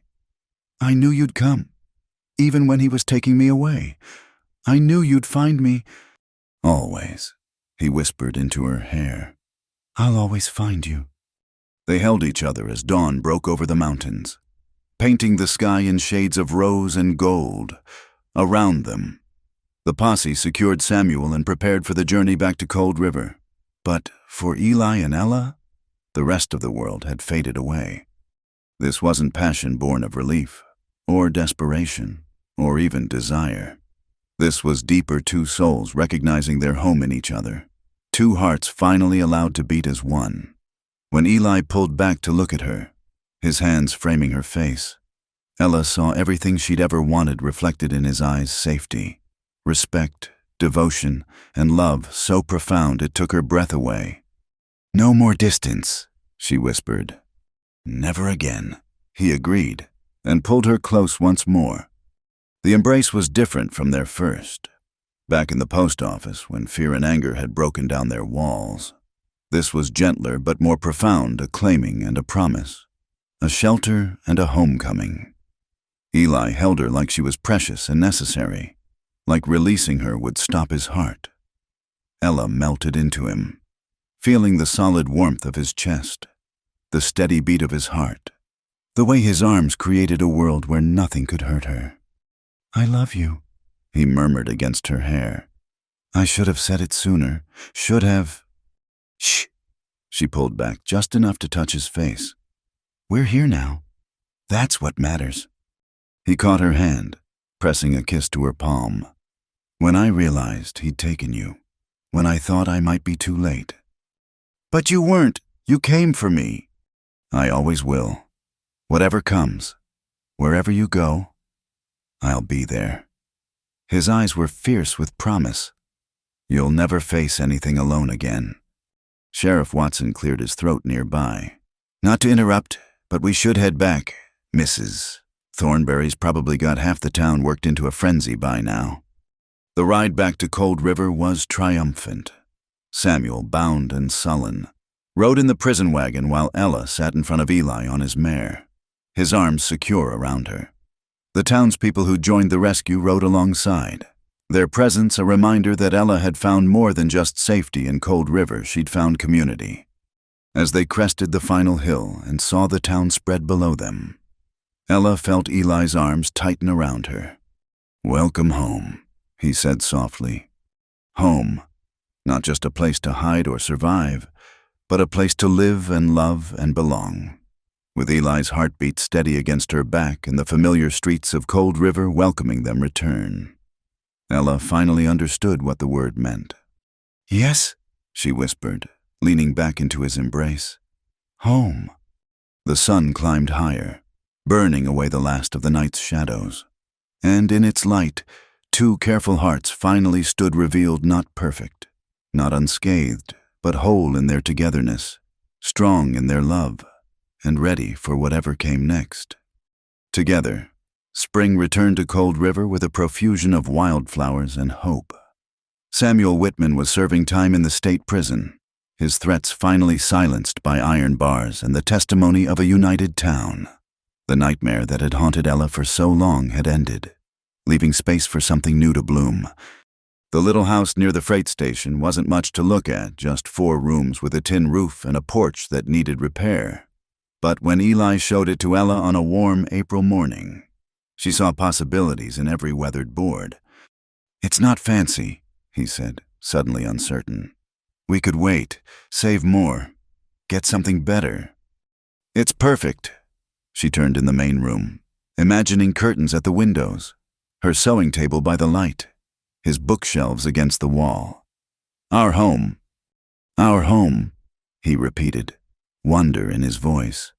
Even now, 3 months after the kidnapping, he sometimes looked at her like he couldn't quite believe she was real, was staying. They were married on a Thursday afternoon in May, with no fanfare beyond what the town insisted upon. Ella wore a simple dress she'd made herself, embroidered with tiny blue flowers at the collar and cuffs.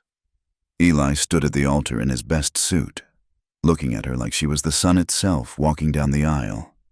"Do you, Eli Barnes, take this woman?" Reverend Mills began. "Yes." The answer came so fast that laughter rippled through the congregation. The Reverend smiled. "Perhaps we should let me finish the question first." But Eli's eyes never left Ella's face. "The answer will still be yes, to every question. Always yes." When it came time for the kiss, Eli cupped her face with infinite gentleness, as if she might disappear if he held too tight. The kiss was soft, reverent, a promise made before God and their community that this was forever. "I love you," he whispered against her lips, quiet enough that only she could hear. "And I love you," she whispered back. "My careful, wonderful man." The reception was held in the churchyard, with tables groaning under the weight of dishes brought by every family in town. Mrs. Chen's dumplings sat beside Mrs.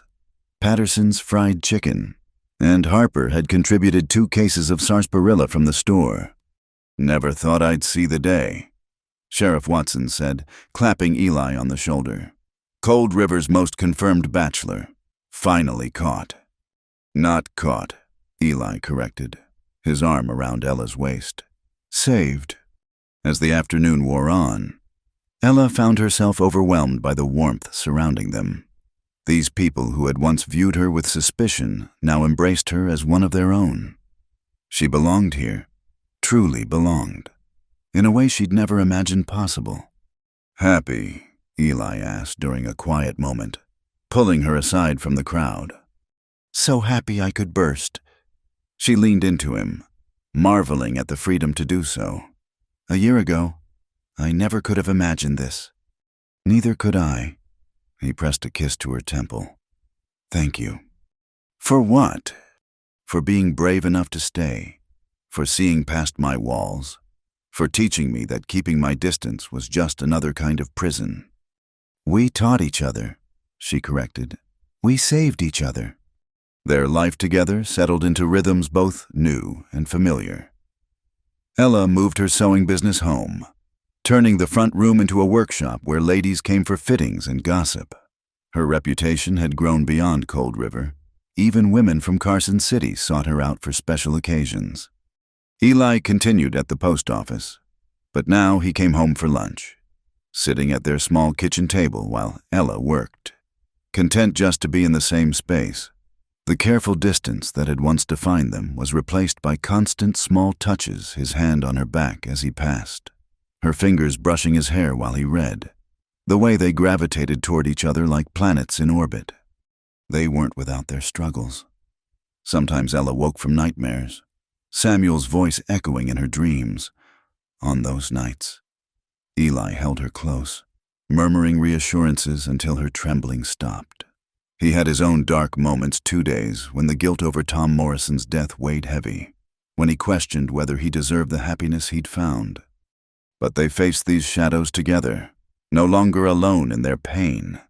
One evening in late summer, as they sat on their repaired porch watching the sunset, Ella felt a flutter in her belly that had nothing to do with the baby's kicks. "He's active tonight," she said, placing Eli's hand where he could feel the movement. His face transformed with wonder, as it did every time, strong, like his mother. Or her mother, Ella corrected with a smile. "We don't know yet. Either way, they'll be loved, protected. They'll never doubt their worth, never feel unwanted." His voice was fierce with promise. Ella covered his hand with hers. I know. We'll give them everything we never had. A family, he said softly, a real family. The baby kicked again, as if in agreement, and they sat in comfortable silence, watching the stars emerge one by one. Later, as they prepared for bed in their small but tidy room, Ella caught Eli watching her with that expression she'd come to know so well, part wonder, part gratitude, all love. What? She asked, pausing and brushing her hair. Just thinking about that first day, when you came to the post office with the wrong address. You said you didn't come to Cold River to get acquainted with anyone. And you said you didn't get acquainted with newcomers, she reminded him. Look at us now. He crossed to her, taking the brush and running it gently through her hair. Thoroughly acquainted. She laughed, leaning back against him. Is that what we're calling it? Among other things. His hands settled on her growing belly. Mrs. Barnes, my wife, mother of my child, love of my life. Eli Barnes, my husband, my protector, my home. He set the brush aside and turned her to face him, hands framing her face with the same gentle reverence he'd shown at their wedding. No more distance. Never again, she confirmed, rising on her toes to kiss him. They'd traveled such a long road to reach this moment, two damaged souls who'd built walls so high they'd almost missed the love waiting on the other side. But here, in their little house with its tin roof and creaky floorboards, they'd found something worth every moment of fear and pain that had brought them together. Outside, Cold River slept peacefully under the vast western sky. Inside, two hearts that had once beat in solitary caution now beat as one. Testament to the truth that love could grow even in the most carefully guarded ground. When Ella woke the next morning to find Eli already awake, watching her with soft eyes, she smiled sleepily. Good morning, Mr. Barnes. Good morning, Mrs. Barnes. He pulled her close, hands splaying protectively over where their child grew. How did I get so lucky? Not luck, she corrected, pressing a kiss to his jaw.